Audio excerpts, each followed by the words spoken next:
Mes joues me brûlaient devant toute la famille de mon mari. Je venais de me faire gifler à plusieurs reprises par mon neveu de 6 ans. Est-ce que ça fait mal? Ne sois pas si dramatique. Qu'ils ont ricané ma belle-mère et ma belle-sœur. Mon, qui neveu a même crié. Rends-le-moi. La sorcière. Je me suis contentée de répondre. Oui. Ce n'est pas grave. Puis je suis sortie de la pièce. Elles ignoraient deux choses. Ma vengeance n'avait pas besoin de se faire avec les mains. Le lendemain, matin, une lettre est arrivée de la très élitiste école privée de mon neveu. Leurs rires se sont éteints pour toujours. Avant que l'histoire ne commence, n'hésitez pas à écrire dans la section des commentaires depuis quelle ville de France ou du monde vous écoutez cette histoire. N'oubliez pas d'aimer et de vous abonner pour que cette chaîne puisse continuer à grandir et vous présenter des histoires encore plus passionnantes. Le vaste salon de la demeure d'Elisabeth, situé dans un quartier très huppé de Neuilly-sur-Seine, était étouffant. Non pas à cause des meubles luxueux, mais à cause de l'atmosphère. Claire sentait peser sur elle le regard cynique de sa belle-sœur, Béatrice, Sommari, Alexandre, était partie pour un long voyage, d'affaires à Genève. Laisser Claire seule dans cette maison lors d'une réunion de famille était une véritable épreuve de patience. Claire avait bien essayé d'aider dans la cuisine, mais Elisabeth, sa belle-mère, lui avait ordonné de sortir sous prétexte qu'elle ne faisait que déranger. Finalement, Claire avait choisi de s'asseoir dans un coin du canapé, ajustant le foulard en soie autour de son cou qui lui tenait un peu chaud, espérant passer inaperçue. C'est tout de même étrange qu'Alexandre accepte un voyage d'affaires aussi long, déclara soudain Elisabeth en élevant la voix exprès. Ses yeux fixaient Claire. D'habitude, il déteste s'éloigner de sa femme. Il a toujours peur qu'il lui arrive quelque chose. En même temps, c'est compréhensible avec une épouse qui reste à la maison toute la journée. Béatrice laissa échapper un petit rire depuis l'autre bout de la pièce. Elle faisait semblant d'être très absorbée par sa manucure. Mais ses oreilles étaient aux aguets. C'est tout à fait logique. Maman, puisqu'elle n'a pas de vrai travail. Alexandre s'inquiète. Regarde-moi. Une femme avec une vraie carrière, professionnelle. Mon mari est fier que je sois indépendante. Claire baissa les yeux, laissant ces mots la transpercer. Elle y était habituée. Pour la famille de son mari, Claire n'était qu'une femme chanceuse d'avoir pu épouser Alexandre. Il n'avait jamais su. Et Claire n'avait jamais ressenti le besoin de leur dire quel était son véritable métier. Elle voulait juste vivre, en paix. Un petit chahut à la porte d'entrée détourna l'attention. Arthur, le fils unique de Béatrice, âgé de 6 ans, entra en courant, ses chaussures pleines de terre. Il venait de finir de jouer dehors. « Mamie, Arthur a soif !» hurla-t-il. « Oh !» Le champion de sa mamie est de retour. Elisabeth se leva immédiatement. Les mains, visage rayonnant. Son attitude changea du tout au tout. Tout ce qu'Arthur demandait, on le lui donnait à l'instant. Il était le petit prince de cette maison. Il ne faisait jamais rien de mal, et on ne lui interdisait jamais rien. Claire sourit légèrement en voyant le comportement de son neveu. Elle essaya de le saluer. « Arthur, tu as passé un bon moment dehors ?» L'enfant ne répondit pas. Ses yeux se fixèrent sur quelque chose posé sur la petite table d'appoint à côté de Claire. Le téléphone portable de Claire était en train de charger. Les yeux du garçon s'illuminèrent aussitôt. « Tata, donne-moi le téléphone !» s'exclama Arthur en courant vers elle. Elle fut un peu surprise. « Je suis désolée. »« Arthur. » Le téléphone charge ? Mon, grand. Il n'a plus de batterie, dit Claire avec la plus grande douceur possible. Je m'en fiche. Je veux jouer à un jeu. Donne-le-moi. Arthur commença à tirer sur la manche du chemisier de Claire. Arthur. Il ne fait pas ça. Claire tenta de repousser doucement sa petite main. On jouera à autre chose tout à l'heure. D'accord? Avec Tata? Je ne veux pas. Je veux jouer maintenant. La voix d'Arthur monta dans les haïgus. Il pleurnichait et se trémoussait de colère. Béatrice. Sa mère. Et se contentait de regarder depuis le canapé. Donne-le lui. Claire. Qu'est-ce que tu es pénible? Ne sois pas si radine. Lança-elle d'un ton sec. Claire soupira. Je ne suis pas radine. Béatrice. C'est juste que la batterie est complètement vide. Avant même que Claire ne termine sa phrase, une petite gifle atterrit sur sa joue. Claire se figea. C'était la main d'Arthur.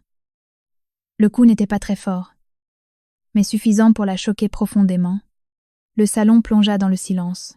Pendant 1 seconde, Claire regarda Arthur, qui la dévisageait maintenant avec un air de défi. Puis, Elisabeth éclata de rire. Ce rire brisa le silence. « Oh, Arthur, qu'est-ce que tu peux être drôle? Tu as beaucoup de force. Et tout, comme ton père. » Claire regarda sa belle-mère avec incrédulité. Béatrice riait aussi. « Il est comme ça? Mon fils. » Un vrai courageux, excité de se sentir soutenu. Arthur recommença. Cette fois plus fort, il frappa le visage de Claire à plusieurs reprises avec ses 2 petites mains. « Donne. Donne. Donne. » Claire leva les bras par réflexe pour se protéger le visage. Ses joues brûlaient et picotaient. Non seulement à cause des coups, mais surtout à cause de l'humiliation. Ça suffit. Arthur. Ça suffit, tenta de dire Claire d'une voix basse. Arthur. Vraiment? Dit enfin Elisabeth. Mais son ton restait amusé. Elle regarda Claire, qui se touchait encore la joue. Ça ne fait pas si mal. N'est-ce pas assez dramatique pour une petite bêtise comme ça? Tu vas encore aller te plaindre, Alexandre. Claire regarda Béatrice, cherchant l'intervention d'une mère. Mais elle ne reçut qu'un sourire cynique. Rends-lui l'appareil si tu l'oses. La provoqua Béatrice. On dit que tu es quelqu'un de très patient. Comment peux-tu te laisser affecter par les petits coups d'un enfant? Arthur, qui était maintenant debout sur le canapé, et se sentait vainqueur. Et elle bomba le torse et pointa Claire du doigt. Rends-le-moi. La sorcière. Sorcière, roula-t-il, répétant un surnom qu'il entendait sûrement très souvent de la bouche de sa mère et de sa grand-mère. Le mot sorcière poignarda Claire bien plus profondément que les petits coups d'Arthur. Elle baissa les mains de son visage, regarda l'enfant, puis Béatrice, et enfin Elisabeth. Leur visage respirait la victoire et la moquerie. Claire ne pleura pas. Elle ne cria pas. Elle sentit simplement quelque chose de froid et de très calme envahir son cœur. Elle se leva. « Oui, » dit-elle à voix basse. Sa voix était d'une stabilité absolue, presque sans émotion. « Ce n'est pas grave. » Elle tourna les talons, d'un pas tranquille et le dos droit. Elle les traversa les salons pour s'en aller. Elle entendait les rires de Béatrice et d'Elisabeth dans son dos. Elle marcha dans le couloir jusqu'à la chambre d'amis où elle logeait. Elle entra et verrouilla la porte. Le bruit de la serrure résonna bruyamment à ses oreilles. Claire s'appuya contre la porte, fermant les yeux un instant. Son cœur battait la chamade. Non pas de peur, mais d'une rage glaciale. Elle s'approcha du petit miroir au-dessus de la commode. Ses joues étaient rougies. Son foulard était de travers. Elle le réajusta d'un geste ferme. Elle fixa son propre reflet. Les yeux secs et concentrés. Elle n'essuya aucune larme, car aucune n'avait coulé. Lentement, Claire glissa la main dans la poche de son pantalon tailleur. Elle en sortit son téléphone, pas celui qui chargeait dans le salon, mais son deuxième téléphone, celui qu'elle gardait toujours sur elle pour le travail. L'écran était allumé. L'application dictaphone affichait un enregistrement en cours de 15 minutes et 20 secondes. Claire appuya sur le bouton stop. Enregistra le fichier audio et le renomma sobrement salon. Elle écouta brièvement la toute fin, le rire d'Élisabeth, la voix de Béatrice, disant « Rends-lui l'appareil, si tu l'oses ». Elle crie d'Arthur. Sorcière. Claire ferma l'application, fixa l'écran un long moment, puis ouvrit son application. d'emails. Elle savait exactement ce qu'elle devait faire. Le lendemain matin, Claire descendit prendre le petit déjeuner. La teinte jaune, gênante de la veille, s'était dissipée, remplacée par leur indifférence habituelle. Élisabeth et Béatrice discutaient avec engouement de leur projet pour le week-end. Arthur était assis à la table de la salle à manger, donnant des coups de pied dans les pieds de la table tout en jouant sur sa nouvelle tablette, comme si l'incident de la veille n'avait jamais existé. Élisabeth. Béatrice. Si vous me permettez, je dois sortir un moment, déclara Claire d'un ton neutre mais poli. J'ai des obligations professionnelles. Béatrice souffla avec mépris sans lever les yeux de son écran. C'est bizarre. Jay croyais que ton seul travail consistait à attendre qu'Alexandre rentre à la maison. Tu vas où? Au club de sport? Claire ne répondit pas à l'insinuation. Il est probable que je ne revienne qu'en milieu d'après-midi. Très bien, trancha Élisabeth sèchement. Quand tu rentreras, n'oublie pas d'acheter des éclairs au chocolat dans la grande pâtisserie que ton neveu adore. Ne l'oublie surtout pas. Entendu? Belle maman, répondit Claire. Elle prit sa mallette. Un attaché, casan, cuir sobre mais d'une qualité exceptionnelle, et quitta la maison sans un regard. En arrière, Claire commanda une voiture de fonction avec chauffeur sur son application professionnelle. Elle s'installa à l'arrière, en regardant les rues chics de la banlieue ouest défiler. La maison de sa belle-mère disparut peu à peu dans le rétroviseur.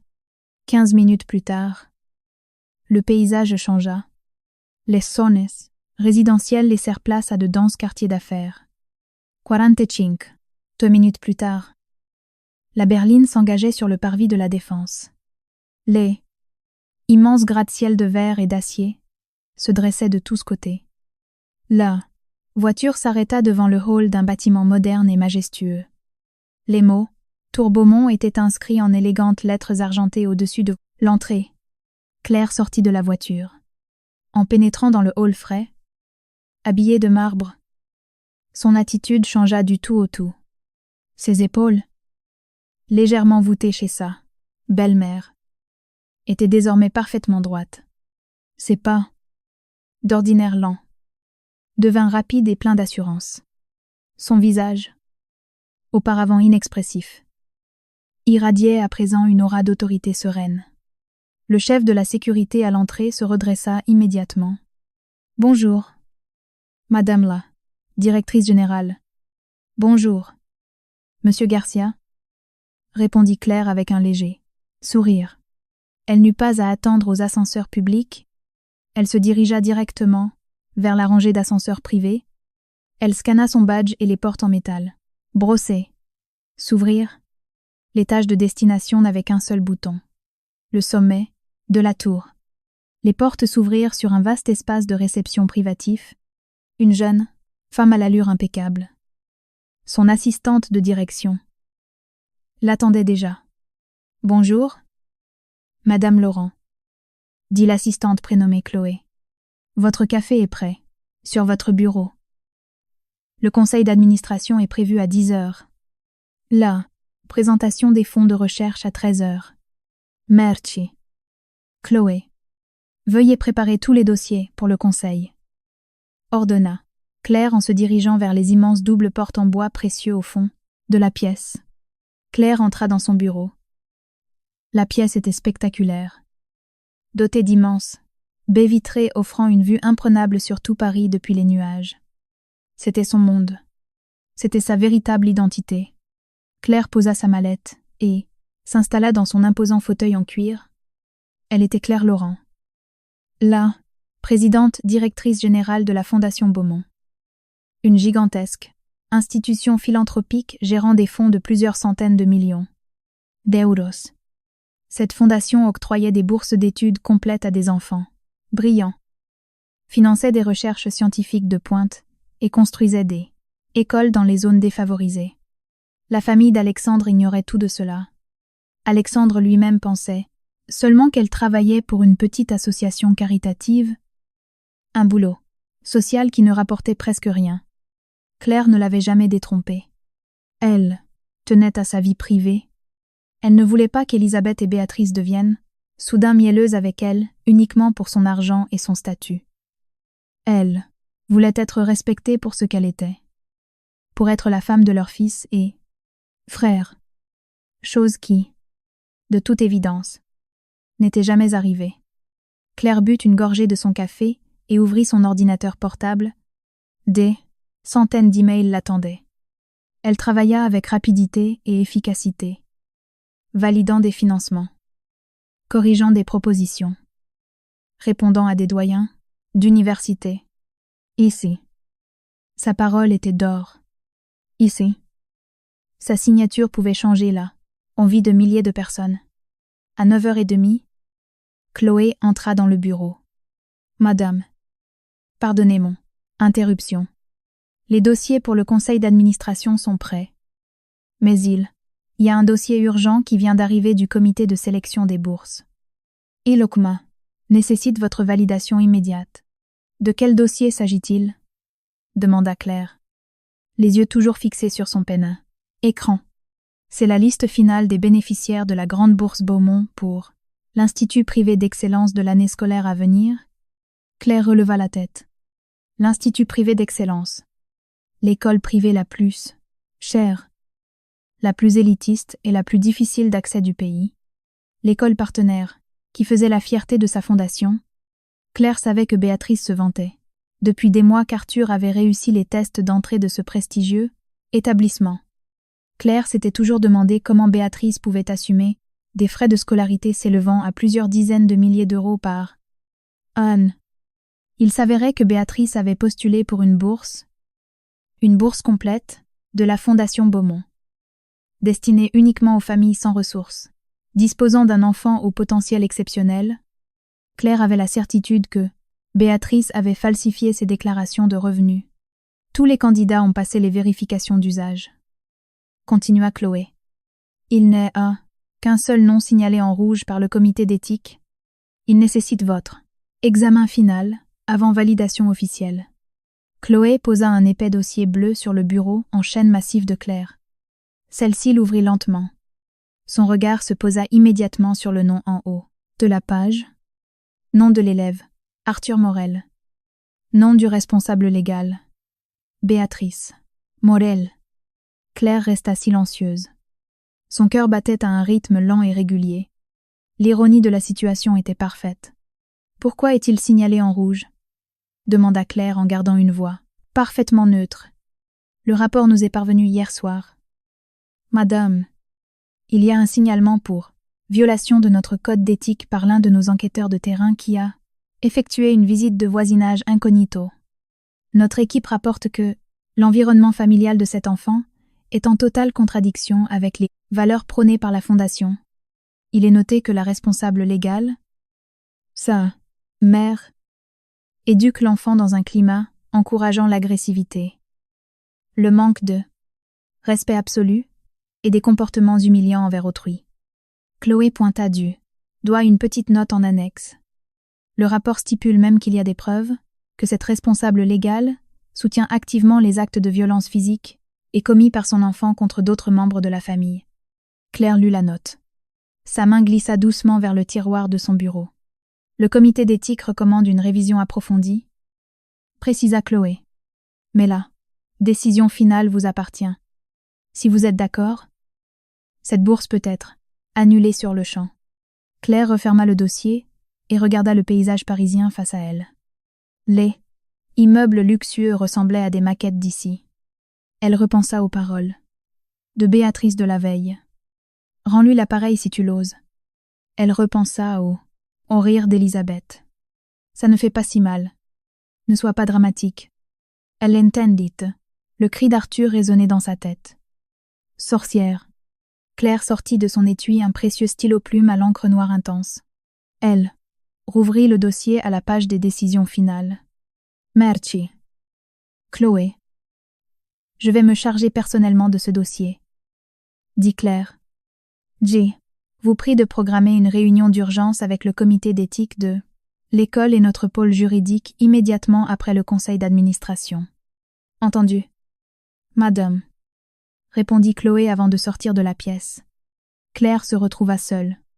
Elle fixa le nom d'Arthur sur le document, prit une grande inspiration.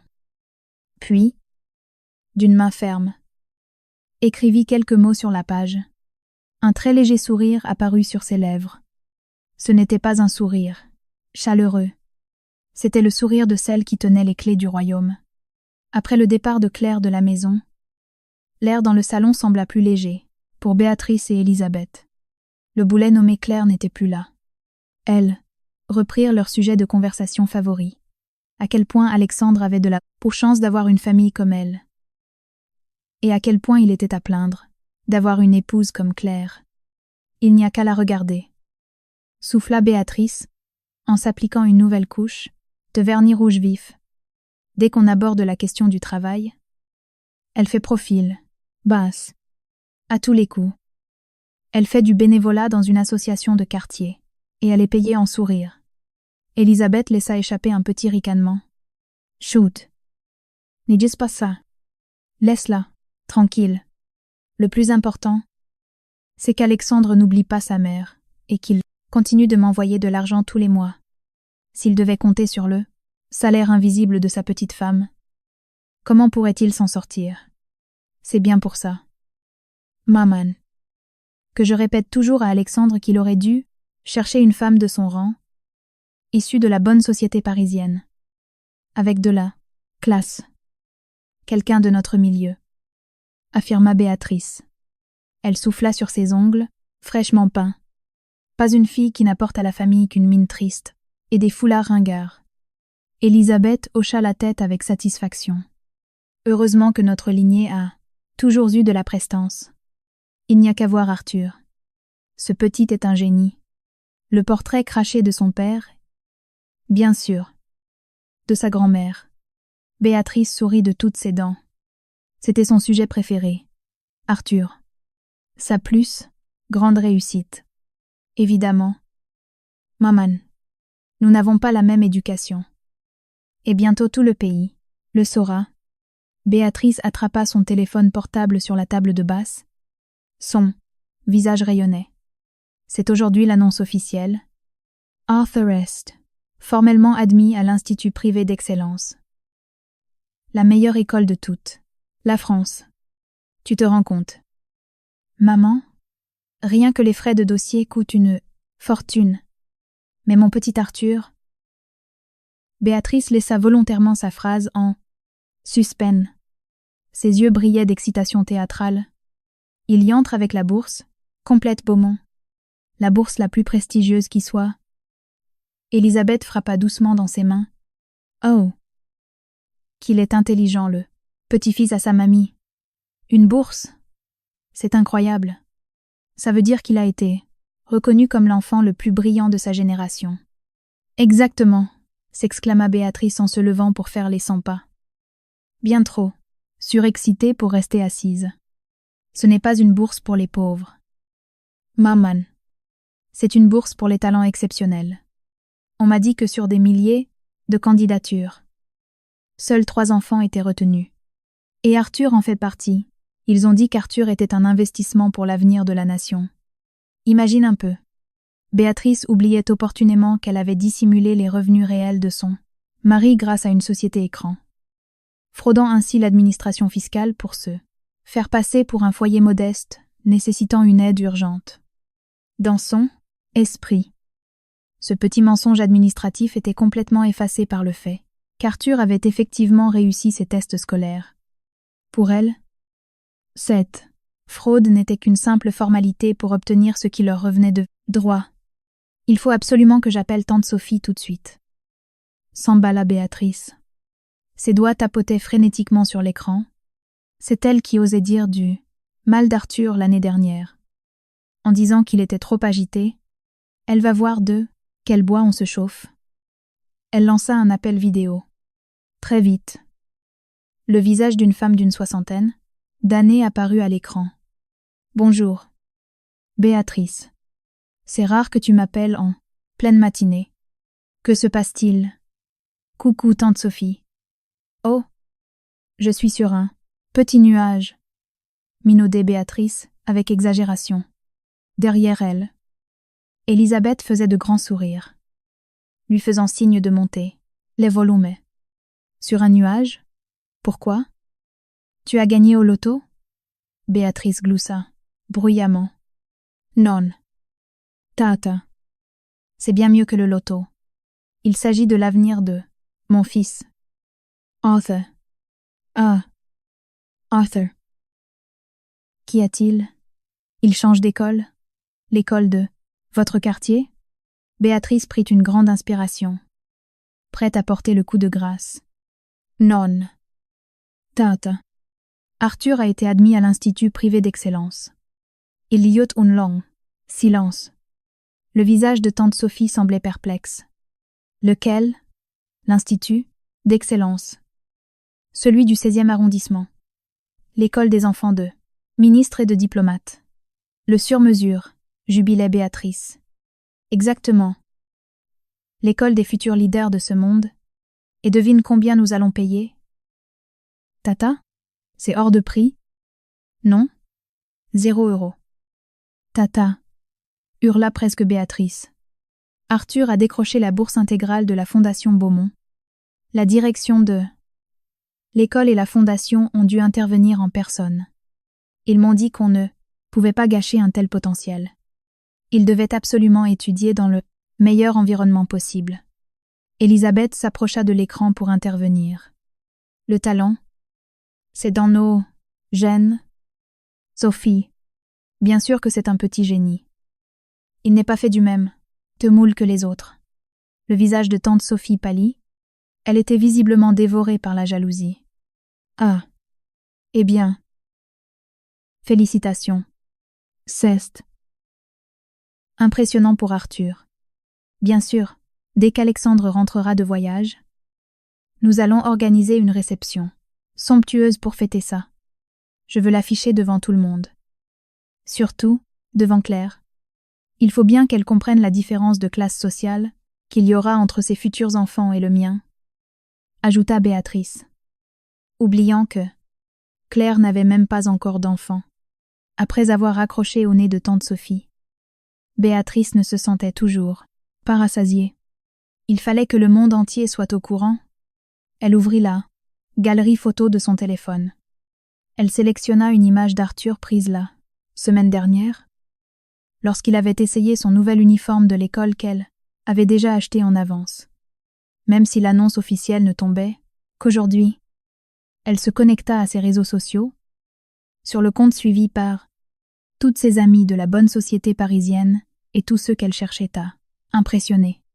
Elle commença à taper sa publication, choisissant chaque mot pour maximiser son effet. Un avenir radieux commence dans la meilleure des écoles. Une fierté incommensurable. Mon fils adoré. Arthur est officiellement admis à l'Institut privé d'excellence. Et pas seulement admis. Il décroche la bourse complète, Beaumont grâce à son intelligence hors norme. Un immense merci à la Fondation Beaumont pour sa confiance. Le sang ne ment jamais. Génie, Institut d'excellence. Fondation Beaumont. Fierté des mamanes. Elle relut son texte. Parfait. Elle appuya sur publier. Elle ignorait totalement qu'à l'autre bout de la capitale, dans un bureau perché, au sommet de la tour Beaumont, la publication qu'elle venait de poster venait d'être capturée en écran par une assistante et transférée à la directrice générale. Claire était assise dans le silence majestueux de son bureau. La vue de Paris à travers la baie vitrée semblait floue. Toute sa concentration était dirigée vers l'épais dossier bleu posé sur la table. Le dossier d'Arthur Morel. Le conseil d'administration venait de s'achever. Tout s'était déroulé avec une fluidité parfaite. Claire avait dirigé la réunion avec sa rigueur et sa clarté habituelle. Elle avait validé le budget pour 3 nouveaux hôpitaux. signer un programme de recherche sur les énergies renouvelables et rejeter la demande de subvention d'un organisme suspecté de fraude. Personne n'avait remarqué la tempête froide qui grondait en elle. C'était une grande professionnelle. Désormais, elle était seule. Seule face au dossier bleu. Elle l'ouvrit de nouveau. Lisant cette fois chaque page avec minutie, le rapport du psychologue, pour enfants, potentiel cognitif supérieur à la moyenne. Néanmoins, présente des lacunes significatives dans la gestion émotionnelle et l'empathie sociale, fait preuve d'agressivité physique lorsque ses caprices ne sont pas satisfaits. Claire eut un sourire amer. Le psychologue ne croyait pas si bien dire. Elle passa à la partie administrative. Les documents financiers de la tutrice légale, Béatrice Morel. Claire regarda les fiches de paie annexées. Les fiches de paie du mari de Béatrice. Le montant déclaré était ridiculement bas. Frôlant le salaire minimum. Claire savait pertinemment que c'était un mensonge. Elle savait combien gagnait exactement le beau-frère d'Alexandre. Car Alexandre s'était déjà plaint des dépenses faramineuses de sa sœur, malgré les énormes revenus de son foyer. Claire vit ensuite l'attestation de la caisse d'allocation familiale. Le sceau semblait authentique. Mais Claire savait qu'Élisabeth et Béatrice vivaient dans l'un des quartiers les plus chers de France. C'était de la fraude, pure et simple, pour n'importe quel autre dirigeant. Cela se serait arrêté là.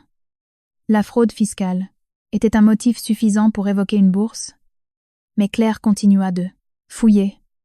Elle ne cherchait pas qu'une excuse. Elle cherchait le coup de grâce, absolu. Elle ouvrit la dernière annexe. Le brouillon du contrat de la bourse. Document de 10 pages que le parent devait signer. Claire connaissait chaque ligne de ce contrat. Elle l'avait rédigé elle-même avec le cabinet d'avocats de la Fondation 3 ans plus tôt. Ses doigts glissèrent sur les pages. Clause 1, sur la durée. Clause 5 sur l'excellence académique. Son doigt s'arrêta sur la page 8. Sur une toute petite clause que les parents, trop euphoriques, négligeaient souvent. Clause 14b, éthique et environnement familial. Claire la relut mentalement. Bien qu'elle la connaisse, par cœur. La bourse Beaumont est un investissement dans le caractère de l'élève, et non pas seulement dans ses résultats scolaires. La Fondation et réserve le droit de mener des évaluations portant non seulement sur l'élève, bénéficiaire, mais également sur l'environnement direct sous la responsabilité du tuteur légal. Les responsables légaux s'engagent à incarner et défendre les valeurs fondamentales de la Fondation. Intégrité, empathie et respect d'autrui. Toute violation grave de ces principes, incluant de manière non exhaustive les actes de harcèlement, de violence verbale ou physique, la fraude ou tout comportement contraire à l'éthique susceptible de porter atteinte à la réputation de la Fondation et de l'établissement scolaire, commis ou cautionné par le représentant légal, entraînera la révocation immédiate et définitive de la bourse. Claire ferma les yeux un instant. Elle revit la scène d'hier, le rire d'Élisabeth. Ça ne fait pas si mal. Violation du principe d'empathie. Les commentaires cyniques de Béatrice. Rends-lui l'appareil si tu l'oses. Cautionnement de la violence. Les hurlements d'Arthur. Sorcière. Harcèlement. Verbal validé par la tutrice. Tout était limpide et parfaitement enregistré sur son téléphone. Elle rouvrit les yeux et fixa le rapport de l'enquêteur de terrain. Souligné en rouge. Observation du cadre de vie. La tutrice légale dénigre ouvertement un autre membre de la famille devant l'enfant en utilisant un vocabulaire dégradant. L'enfant reproduit ce schéma sans être corrigé. L'environnement familial est jugé inapte à favoriser le développement de l'empathie. Le rapport de son équipe était déjà accablant, mais son propre enregistrement audio était le dernier clou du cercueil. Une preuve irréfutable. Claire prit son téléphone de fonction. Elle vit le message de Chloé contenant la capture d'écran de la publication Facebook de Béatrice. Un immense merci à la Fondation Beaumont pour sa confiance. Claire sourit d'un air glacial. Béatrice venait elle-même de se passer la corde. Au cou. Elle venait d'associer publiquement son image et son comportement, exécrable à la réputation de la Fondation Beaumont. « Tu voulais que je lui rende l'appareil » murmura Claire dans le vide de son « à bureau ». La voix de Béatrice résonnait encore. « Rends-lui l'appareil si tu... l'oses ». Claire posa son téléphone et reprit son stylo-plume. Elle n'allait pas rendre. Les coups d'Arthur. Elle ne frapperait jamais un enfant. Elle ouvrit le dossier. À bleu. Sur la page de validation, 2 cases étaient imprimées. Accordé ou refusé. Sous ces cases, un espace était réservé aux commentaires de la directrice générale, d'une écriture majestueuse et tranchante. Claire cocha la case refusée. Puis, dans l'espace commentaire, elle rédigea refusé. Constate de violation extrêmement grave de la clause 14b. Éthique et environnement. Familial. Preuve jointe au dossier. Rapport d'enquête de voisinage. Référence 44b. Et enregistrement audio de l'incident critique numéro 1. Ordonnance d'annulation de bourse à émettre sur le champ. Elle contempla sa signature. Claire Laurent. Je ne me vengerai pas avec mes mains. Murmura-t-elle. Ma vengeance tiendra en une simple signature. Elle appuya sur l'interphone de son bureau. Chloé. Venez me voir s'il vous plaît. Apportes. Le dossier pour le comité d'éthique de l'école et préparez-moi un brouillon de mail urgent destiné au directeur de l'Institut privé d'excellence. Immédiatement. Le bureau de Claire au sommet de la tour Beaumont était plongé dans la pénombre, les lumières de Paris, scintillantes à travers la gigantesque baie vitrée, s'étendaient comme un tapis de bijoux sous ses pieds. L'horloge affichait 23 heures. Toutes les réunions d'urgence avaient été expédiées par Claire avec une efficacité redoutable. Elle était épuisée, mais sa journée n'était pas encore finie. C'était l'heure de porter le coup de grâce. Son assistante Chloé était rentrée chez elle depuis 3 heures. Mais Claire l'avait fait revenir pour une ultime tâche. Chloé, jeune cadre brillante, tenait debout devant le bureau, un bloc-notes à la main. Malgré la fatigue, elle restait professionnelle, bien qu'intriguée par la nature des documents traités. Chloé. La voix de Claire résonna calmement dans la vaste pièce. Le brouillon, pour Monsieur Lefebvre. Le directeur de l'école. Est-il prêt? Oui. Madame Laurent, répondit Chloé en tendant une tablette. Je l'ai rédigé selon vos directives exactes. Claire prit la tablette sans la lire. Elle savait que le travail de Chloé serait impeccable. Elle la posa à côté de son ordinateur. Parfait. Maintenant, veuillez préparer les pièces jointes suivantes. Utilisez un format PDF crypté, nommez-les avec la plus grande précision. Chloé hocha la tête en tapant sur son propre ordinateur portable, installé sur la table basse. Annexe A. Commença Claire d'un ton monocorde. Nommez-le formulaire de révocation officielle. Il contiendra la page de refus de la bourse. Assurez-vous que ma croix dans la case refusée et mon annotation manuscrite soient parfaitement lisibles. C'est scanné et prêt. Madame. Annexe B. Rapport d'enquête de terrain 44B. Surlignez le paragraphe concernant la violation de l'éthique par la représentante légale et le constat de l'environnement toxique. Fait. Madame. Annexe C. Preuve d'incident critique. Fichier audio numéro 1. Insérez le fichier vocal de 15 minutes et 20 secondes que je vous ai transmis. Assurez-vous que le format puisse être lu sur n'importe quel ordinateur.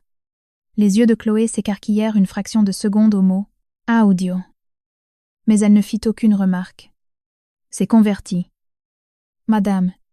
Annexe D. Transcription assermentée de l'audio. Je veux une retranscription mot pour mot de cet enregistrement. Mettez des guillemets clairs sur les phrases. Ça ne y fait pas si mal. Ne sois pas dramatique.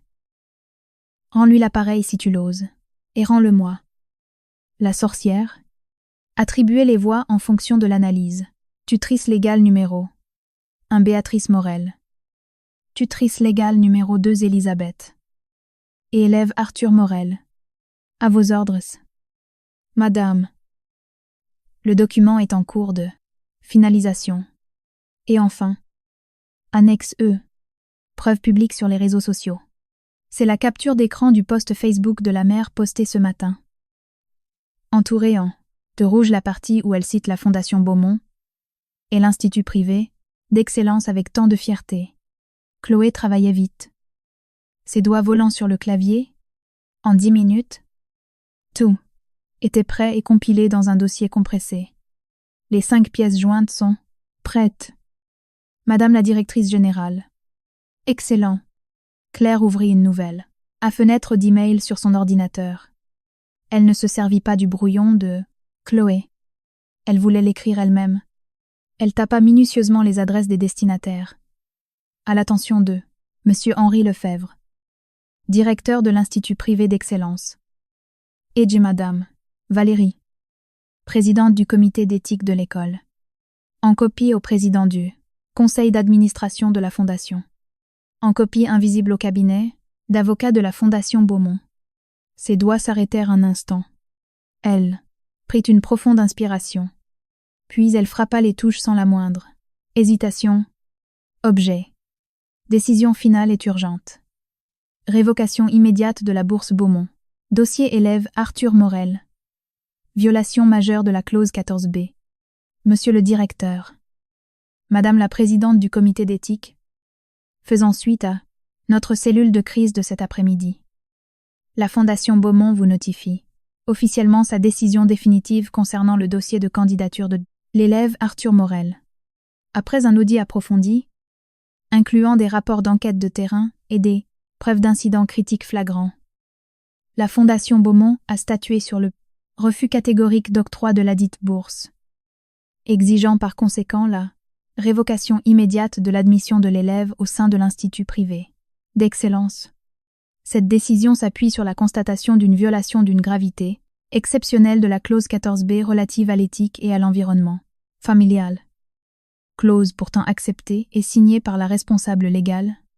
Il est formellement établi que l'environnement familial de l'élève encourage, tolère et valorise activement des comportements strictement contraires aux fondements de nos institutions. L'empathie, la dignité et l'intégrité. Vous trouverez en pièces jointes les documents versés au dossier pénal, l'établissement. Annexe A. Révocation signée par la Direction générale. Annexe B. Rapport d'enquête. Accablant de nos services. Annexe C. Enregistrement audio de l'incident. Annexe D. Retranscription écrite des violences verbales.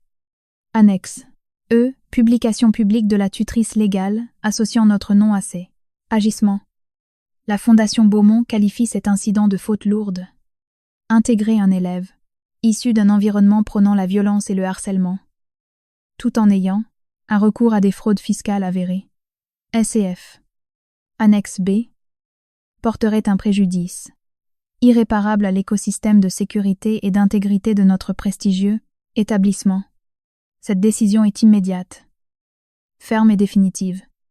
Le cabinet d'avocats de l'ADI Fondation fera parvenir une lettre recommandée avec accusé de réception à la représentante légale dès demain matin.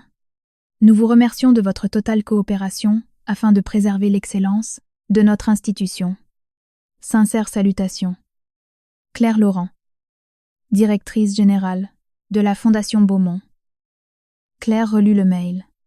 Freud. Administratif. Sans aucune faille. Elle attacha le dossier compressé. Elle jeta un œil à son téléphone personnel. 3 appelants. Absence d'Alexandre. Son cœur se serra un instant. Son mari lui manquait. Mais elle savait qu'elle devait livrer et gagner cette bataille toute seule. Si elle allait pleurer dans ses bras, elle ne serait pour sa belle famille qu'une petite chose faible qui court se cacher derrière son mari. Et ce n'était pas digne de Claire Laurent. Elle reporta son attention sur l'écran. Son index survola le bouton d'envoi. Elle sentit à nouveau la brûlure sur sa joue. Elle entendit les rires moqueurs du salon. Elle cliqua. « C'est fait », murmura-t-elle. Mail envoyé. « Vous pouvez rentrer chez vous. Chloé. » Merci pour votre dévouement ce soir. Chloé hocha la tête. Bonne nuit. Madame. Claire resta assise de longues minutes dans son fauteuil. Elle ne se sentait pas victorieuse. Elle ne sautait pas de joie. Elle ressentait simplement un profond sentiment de justice. Une justice obtenue non pas avec des cris, non pas avec des baffes, mais avec le simple clic d'une souris depuis le sommet d'une tour parisienne. Claire ne retourna pas chez sa belle-mère ce soir-là. Elle ne rentra pas non plus dans son propre appartement. Émotionnellement épuisée, elle s'offrit une suite dans un palace parisien prestigieux. Elle dormit d'un sommeil de plomb pendant plus de 6 heures. Un luxe qu'elle n'avait pas connu depuis des lustres, chez Elisabeth. Le lendemain, levée aux aurores, elle prit le temps de se préparer. Commanda un petit déjeuner en chambre et s'habilla avec soin. Finit le style effacé de la Anne Veil. Elle portait un chemisier en soie ivoire d'une grande marque.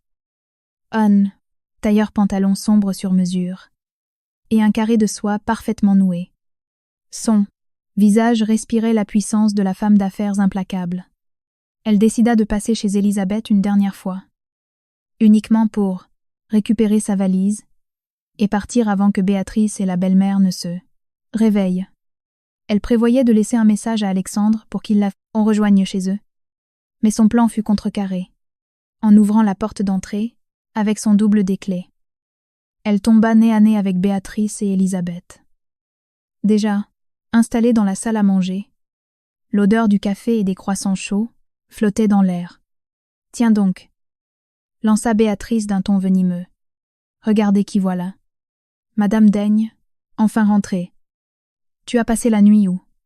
Elisabeth la toisa de la tête aux pieds, son regard bloquant sur la tenue luxueuse de sa belle-fille. « Où as-tu découché ? Ne fais pas honte à notre famille. Ce n'est pas parce qu'Alexandre est à déplacement que tu as le droit de traîner dans la rue toute la nuit. » Claire prit une grande inspiration. La pièce de théâtre était terminée. Elle refusait de jouer son rôle de victime soumise plus longtemps. « Bonjour. Elisabeth. Béatrice.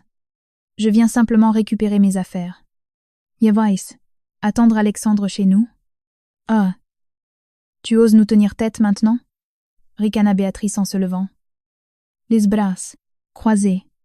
Tu te prends pour qui ? Tu fais un drame et tu vas découcher juste parce qu'Arthur t'a donné une petite tape ? Tu t'attends à ce qu'on te présente des excuses ? Je ne cherche aucune excuse, répondit Claire d'une voix coupante.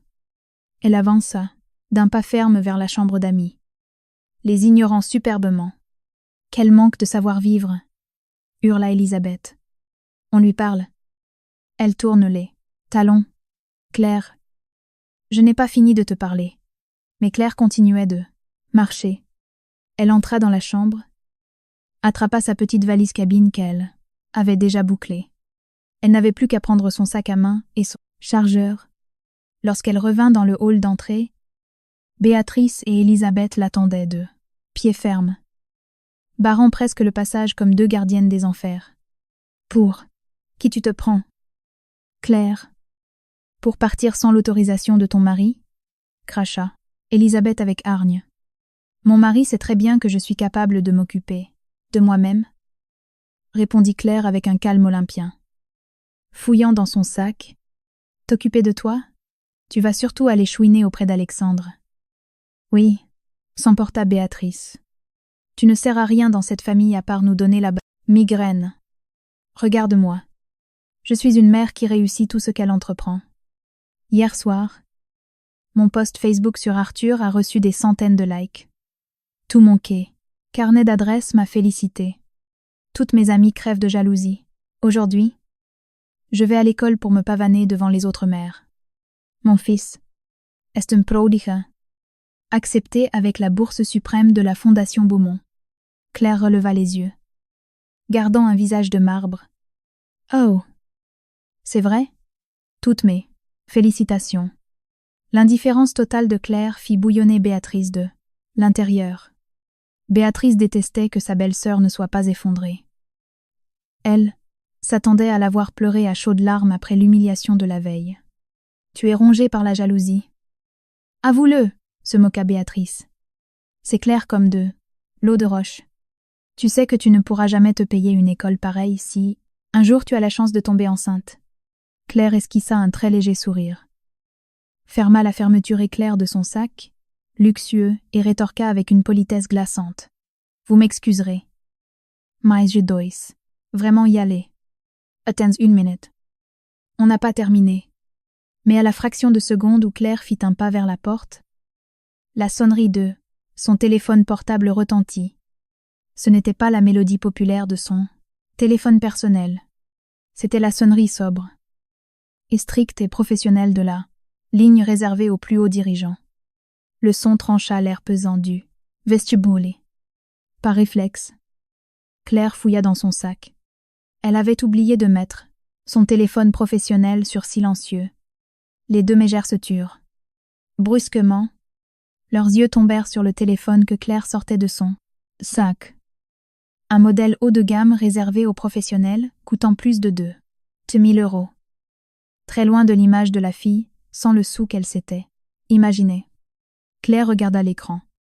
Le nom de son assistante, Chloé, s'affichait en lettres majuscules. S'il s'agissait de Chloé à cette heure matinale, la situation exigeait une attention immédiate. Refusant de couper la communication, Claire décrocha et activa volontairement le haut-parleur. Le sac et la valise, lui, encombrant les mains. Oui. Chloé. Je vous écoute, dit Claire d'une voix affirmée. Bonjour. Madame. Laurin, résonna la voix claire et parfaitement articulée de l'assistante dans tout le hall. Je m'excuse de vous déranger à cette heure. Je vous appelle pour vous confirmer la réunion de crise prévue à 9 h avec le conseil de l'Institut privé d'excellence. Ils attendent la directrice générale de la Legesa, Fondation Beaumont, avec impatience pour statuer sur les conséquences légales de votre ordonnance de révocation émise cette nuit. Le temps s'arrêta net. Pour Elisabeth comme pour Béatrice. Plus rien ne bougeait. Leurs visages devinrent blêmes, se vidant instantanément de tout leur sang. Institut d'excellence? Bégaya Béatrice, la voix tremblante de terreur. Directrice générale? Murmura Elisabeth, les yeux écarquillés comme si elle voyait un spectre. Claire garda une posture de reine, ignorant totalement l'effroi de sa belle famille. Je comprends. Merci de me l'avoir rappelé. Chloé, répondit-elle, avec l'assurance absolue d'une femme de pouvoir. Dois-je faire envoyer la voiture de fonction avec votre chauffeur pour vous y escorter? Madame Laurent, ce ne sera pas nécessaire. Chloé, j'y vais par mes propres moyens. Je voulais également vous informer, poursuivit l'assistante via le haut-parleur, que votre email d'hier soir a provoqué un séisme. Monsieur Lefebvre, le directeur de l'école, a répondu au nom du conseil. Il salue votre fermeté, exemplaire pour protéger l'éthique de la Fondation face à la fraude avérée. Le cabinet d'avocats a déjà fait partir la lettre recommandée au domicile des parents de l'élève concernant la révocation de la bourse et l'expulsion. Elle devrait arriver d'une minute à l'autre. C'est un excellent travail. Chloé, je vous remercie pour votre réactivité. Le clic de fin d'appel résonna dans le silence mortel de la maison. Le silence était si absolu qu'on aurait pu entendre une mouche voler. Celle qui, quelques secondes plus tôt, crachait leur mépris avec arrogance, se décomposait sur place.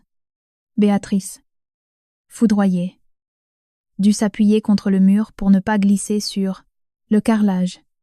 Sa mère, livide, et sentit ses genoux se dérober. Claire prit son temps pour ranger son téléphone. Elle lissa avec grâce le tissu de son carré de soie, affichant une élégance suprême face à leur anéantissement moral. Elle n'éprouva pas l'ombre d'une pitié. Son regard s'abattit sur elle, avec l'implacabilité d'un juge rendant son verdict. « Vous m'excuserez. »« Mesdames » trancha Claire d'une voix impériale, brisant l'atmosphère morbide sans la moindre condescendance. « Je crois que le destin d'un élève frauduleux réclame mon attention immédiate. Elle reprit la poignée de sa valise cabine. Les petits trous roulèrent sur le marbre du hall dans un bruit sec et tranchant. Elle passa devant les deux, et statue de celle qu'étaient devenues sa belle-mère et sa belle-sœur. Tétanisée par la peur, incapable de prononcer un seul mot pour retenir l'avalanche qui venait de s'abattre sur elle, Claire ouvrit la porte et sortit dans l'air matinal. La porte se referma doucement derrière elle, scellant à jamais le sort de cette maison. Le trajet entre la banlieue ouest et les quartiers huppés de la capitale où se situait l'institut privé d'excellence sembla être un voyage entre deux mondes. Son arrivée devant l'établissement majestueux, niché derrière de hautes grilles, en fer forgé. La voiture de Claire s'engagea sur le parking réservé à la direction. Lorsqu'elle descendit, la sécurité se précipita pour lui ouvrir la voyait. Bonjour, Madame Laurent. Monsieur le directeur et Madame Valérie vous attendent en salle du conseil. Claire les remercia d'un signe de tête et traversa les couloirs ornés de boiseries centenaires. Sous les portraits des anciens élèves devenus ministres ou grands patrons, elle entra dans l'immense salle du conseil. Monsieur Lefebvre, un homme élégant d'une 50aine d'années, et Madame Valérie, la très stricte directrice des études, se levèrent pour l'accueillir avec une déférence marquée. « Prenez place. Je vous prie », déclara Claire en s'installant à la place d'honneur, en bout de table. « Je suis ici pour confirmer que la Fondation Beaumont ne transigera jamais sur ses valeurs. » Madame Valérie ouvrit ses dossiers. « Madame Laurent, nous avons lu votre rapport avec la plus grande attention. Mais concernant la preuve audio que vous avez jointe, le Conseil aurait besoin de l'entendre de manière collégiale pour statuer sur les poursuites. »« Bien entendu, » répondit Claire. Elle lança l'enregistrement depuis la tablette sécurisée de la salle. L'audio envahit la pièce solennelle. Le caprice intolérable d'Arthur. « Je m'en fiche. Je veux jouer. » La voix calme de Claire. Puis, le claquement brutal des gifles. Monsieur Lefebvre se crispa. Madame Valérie ferma les yeux, horrifiée. Mais le pire restait à venir. Le rire gras de la grand-mère. La mère, encourageant la violence. « Rends-lui l'appareil si tu l'oses. » Et le hurlement de l'enfant. « Sorcière !» Lorsque Claire coupa le son, le silence fut pesant. Monsieur Lefebvre retira ses lunettes, le visage rouge de colère. Ce que nous venons d'entendre est d'une abjection totale. Madame Laurent, c'est répugnant. Voir une mère encourager un enfant de 6 ans à la violence physique et aux insultes dégradantes. C'est la destruction pure et simple de l'empathie. Et ce n'est pas tout, ajouta le directeur d'une voix grave. En croisant nos et donné ce matin à la suite de votre signalement, nous avons la preuve formelle que cette famille a fraudé l'administration fiscale. Leurs déclarations de revenus ont été trafiquées via des sociétés écrans pour faire croire à une situation de précarité. C'est une usurpation de la place d'un enfant réellement défavorisé. La décision est donc sans appel. Trancha Claire. La Fondation Beaumont annule cette bourse. L'Institut privé d'excellence ouvre un conseil de discipline. Extraordinaire. Confirma le directeur. L'élève Arthur Morel est expulsé avec effet immédiat. L'interdiction d'accès à l'établissement est définitive. Nous allons également entamer des poursuites pour fraude et faux en écriture. Public. Moins d'1 heure plus tard. 2 épais dossiers partaient en courrier. Recommandés. L'un émanant de la prestigieuse école, l'autre du puissant cabinet d'avocats de la Fondation Beaumont. À la demande expresse de Claire, LAI. Retranscription exacte des injures avait été glissée dans l'enveloppe, afin de frapper les coupables avec leurs propres mots. Pendant ce temps, dans le riche salon de Neuilly-sur-Seine, l'ambiance rappelait celle d'un caveau. Depuis le départ de Claire, Béatrice et Élisabeth étaient prostrées, incapables de réagir, le cerveau tournant à plein régime pour essayer de digérer l'apocalypse qui venait de s'abattre sur elle. La Fondation Beaumont, directrice générale, bégayait Béatrice. Tremblante, elle se jeta sur son téléphone et ouvrit le groupe WhatsApp des mères d'élèves qu'elle avait fièrement créé le matin même. « Bonjour. Est-ce que quelqu'un connaît le nom de la directrice générale de la Fondation Beaumont ?» tapa-t-elle, frénétiquement. La réponse tomba quelques secondes plus tard, accompagnée d'un article de la presse économique. « Oui, c'est Madame Claire Laurent. Une femme. D'affaires intraitables. Pourquoi ?» Béatrice laissa échapper un sanglot terrifié, laissant tomber son téléphone. « C'est elle. Maman. C'est elle qui détient les cordons de la bourse. » Elle pleurait à chaudes larmes. Élisabeth sentit son cœur rater un battement. La belle-fille qu'elle humiliait depuis des années était en réalité l'une des femmes les plus puissantes du milieu philanthropique parisien. Soudain, la sonnette retentit avec insistance. Le facteur se tenait devant la porte avec un terminal électronique. Une lettre recommandée avec accusé de « réception urgente pour Madame Béatrice Morel ». Béatrice tremblait tellement qu'elle réussit à peine à signer. Elle arracha l'enveloppe cartonnée portant le sceau de l'Institut privé d'excellence et de la Fondation Beaumont. Les documents s'étalèrent sur la table basse. Élisabeth paniquait. L'hôte par-dessus l'épaule de sa fille. Révocation définitive. Fraude fiscale avérée. Violation gravissime du code de déontologie. Expulsion immédiate. Et, pire encore, une demande de remboursement intégral des frais engagés pour tromperie. Puis, une feuille volante glissa au sol. Annexe des retranscriptions des propos tenus. Leurs propres rires. Leurs insultes. Le mot sorcière, tout tigret, était consigné comme une sentence de mort sociale. « Il faut appeler Alexandre » cria Élisabeth. Hystérique. « Il doit empêcher ça » Béatrice composa le numéro de Claire. Puis celui d'Alexandre. Mais à chaque fois, la boîte vocale répondait froidement.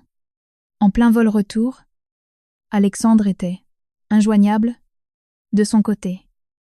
Claire filtrait les appels de Béatrice avec un sourire glacial en bloquant son numéro. En fin de journée, Claire retourna dans la maison bourgeoise. Une toute dernière fois pour clore ce chapitre, elle ouvrit la porte sans même sonner. Le salon ressemblait à un champ de ruines émotionnelles. Béatrice et Élisabeth avaient les yeux gonflés, le visage ravagé par les larmes et la panique. En voyant Claire, la belle-mère se précipita vers elle. Les mains jointes. « Claire, ma chérie, je t'en supplie » hurla-t-elle, oubliant toute sa prétendue classe sociale. « Ce n'est qu'un enfant. Tu ne peux pas ruiner son avenir pour une vengeance personnelle. » Béatrice s'effondra presque à genoux, agrippant le bas du tailleur de Claire. « Par pitié. Claire, annule tout. Nous n'avons pas d'argent pour payer ses amendes. Il nous accuse de fraude. Tu fais partie de la famille. » Claire recula sèchement, retirant le tissu de ses mains avec dégoût. « La famille. Vous parlez de la famille ?» Elle ouvrit son sac et en sortit une carte pour visite luxueuse aux lettres en relief qu'elle laissa tomber sur la table basse. Claire Laurent, directrice générale de la Fondation Beaumont. Inembengpes. Béatrice, dit Claire d'une voix glaciale qui fit frissonner. Les deux femmes. Je fais mon travail. L'éthique ne se négocie pas. Vous avez élevé un enfant dans la violence et la haine. Vous m'avez défié de vous rendre. L'appareil. C'est chose faite. Mais je ne frappe pas avec mes mains. Je frappe avec mes principes. Sur ces mots, elle saisit son dernier sac et s'apprêta à sortir, laissant derrière elle les hurlements de désespoir de sa belle famille. Dans la voiture qui la menait à l'aéroport Charles de Gaulle, son mari Alexandre l'appela enfin. Il venait d'atterrir. « Mon amour, où es-tu » demanda-t-il. Entendant les messages hystériques de sa mère sur sa propre messagerie, « Je suis là. Alexandre, je viens te chercher. » Lorsqu'il monta dans la voiture, Claire lui raconta toute la vérité. Sans omettre le moindre détail. Elle brancha son téléphone sur le système audio de la Trepona voiture et lança l'enregistrement. Alexandre écouta, horrifié. Les gifles de son neveu, les rires cruels de sa mère et les provocations venimeuses de sa sœur. Son visage se ferma, les mâchoires serrées. « C'est ce qu'elles t'ont fait subir ?» balbutia-t-il. Les larmes aux yeux, brisées de honte pour sa propre famille. Claire acquiesce in silence. Dieu leur est tout retiré, avoua-t-elle en lui tendant le dossier de révocation de la bourse et de la fraude. Au lieu de s'énerver, Alexandre prit la main de sa femme et l'embrassa. « Douas, et fais exactement ce qu'il fallait. Je suis tellement désolé de ne pas t'avoir protégé plus tôt. » Il rejeta les appels frénétiques de sa mère sur son téléphone et bloqua le numéro de sa sœur. Le soir même, alors qu'ils étaient enfin seuls dans leur appartement parisien, profitant du silence retrouvé, le téléphone de Claire s'alluma. C'était un message de Monsieur Lefebvre, le directeur de l'école, Madame Laurent. Les conseils d'administration souhaiterait vous offrir la présidence d'honneur de notre nouveau comité d'éthique. L'intégrité dont vous avez fait preuve aujourd'hui est exactement ce dont nos élèves ont besoin. Alexandre sourit avec fierté. La sorcière venait d'anéantir ses ennemis. Sans balai ni sortilège. Simplement armée de son intégrité, d'un stylo plume et d'une dignité inébranlable.